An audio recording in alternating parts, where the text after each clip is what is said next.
Hello, good afternoon. It's Crazy Cheap Chick. And tonight at Brightbridgefarm, my homestead, we are going to make some delicious thick beef stew. Now, I like to pour beef stew over noodles, and so we're going to also cook a few noodles as well. And it's a really super easy and simple meal, but it's hearty, it's delicious, it sticks to your ribs. So come on, let's make some beef stew. Well, we're going to make an old-fashioned beef stew for dinner. This is some beef I had in the freezer, and this recipe's not starting out too great because this was in the freezer and I thought it was chunks of beef, but it's actually roasted tomato. And then I took out some beef to use and I was defrosting it in the microwave and I kind of half cooked it, but it'll be okay. So the first thing we're going to do is bread these little beef chunks. And I think I'm going to use this McCormick brown gravy. I'm just going to put it in a bowl, and I'm probably going to put a little pepper in there too. I'm just going to take some olive oil and put in a Dutch oven, and I'm going to add some garlic next. We've got the heat all the way up on high. Now I'm going to put in a little bit of garlic. I'm going to let that start heating up.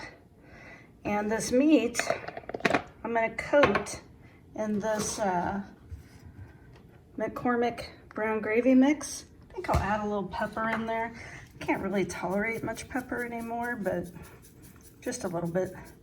And now we're going to take this and we're going to put it in here and we're going to kind of bread it with the gravy mix. And then after it's breaded, it's going to go in there to cook. So let's kind of get that going.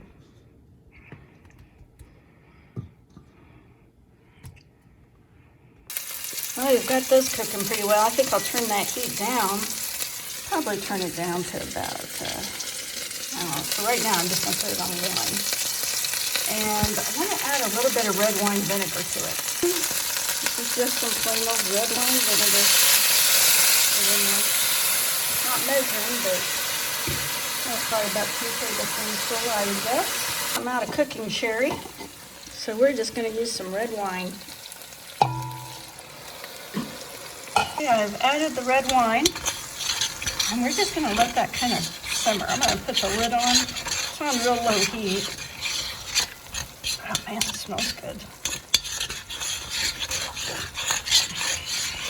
Look at that. It's going to be fabulous. See, now this has just been simmering, and now I'm going to add in some beef broth. It'd be great if I had some homemade, but I don't. Oh, you guys, this smells so rich and delicious already. I'm going to use the whole box probably.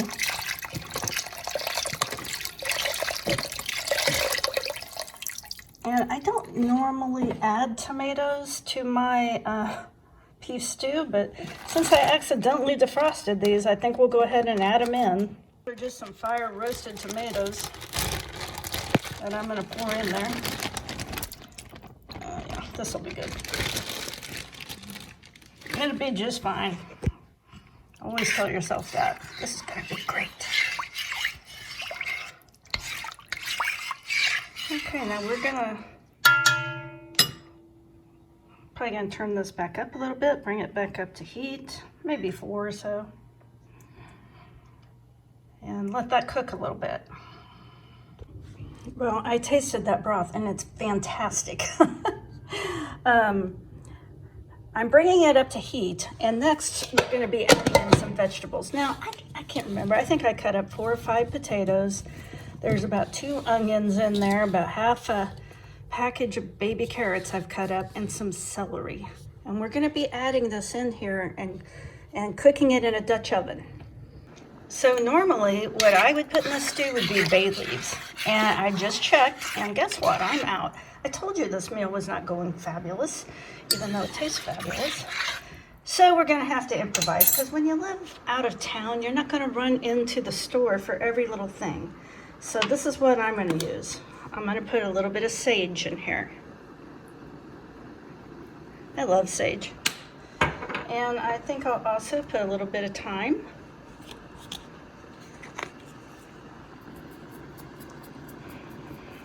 And just a little bit of rosemary. Bay leaves would have been great though. That's a disappointment. So this is rosemary. Can't go wrong with rosemary. Don't need a ton. This is already real savory. And I'm gonna put just a little bit of smoked Spanish paprika. Just a little bit, not a ton. Just about that much. I would guess these are like 1/4 teaspoon amounts, 1/8 teaspoon. I don't measure, but you get the idea.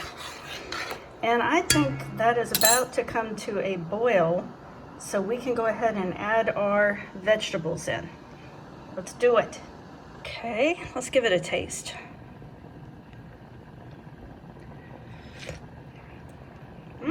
Pretty good. Very, it's a really deep, smoky, very complex flavor.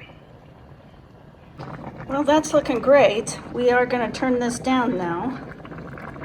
Probably turn it down to about 3 and put the lid on.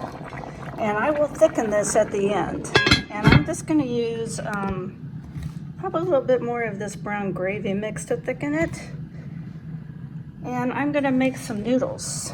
Well, I'm not going to make them, I'm going to prepare them. These are some old-fashioned wide egg noodles that I got at a country store. And when you cook noodles, cook them in broth.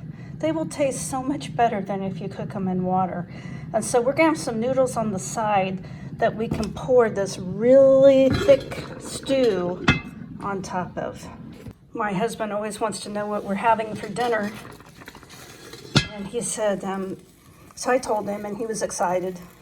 He's like, you want me to stop and buy some biscuits on the way home? And I'm like, well, not really, because I don't really need biscuits. I really need to watch my weight. But then I thought, well, I remembered I had this old package of Cheddar Bay biscuit mix in my pantry. I'm like, well, I'll get rid of these. I'll try to pass off these old biscuits on him. That stew is looking pretty good, but I do think I'm going to thicken it up just a little bit. I think we're getting pretty close here. The stew's all thickened up. And the noodles are almost done, so you'll have the noodles on one part of the plate and the stew kind of to complement it, and it's a fabulous meal, especially on a cold night like tonight. That's a pretty fabulous meal. Looking forward to it. Hearty beef stew and noodles.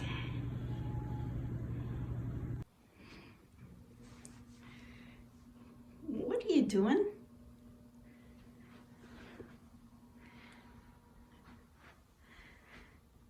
What are you doing?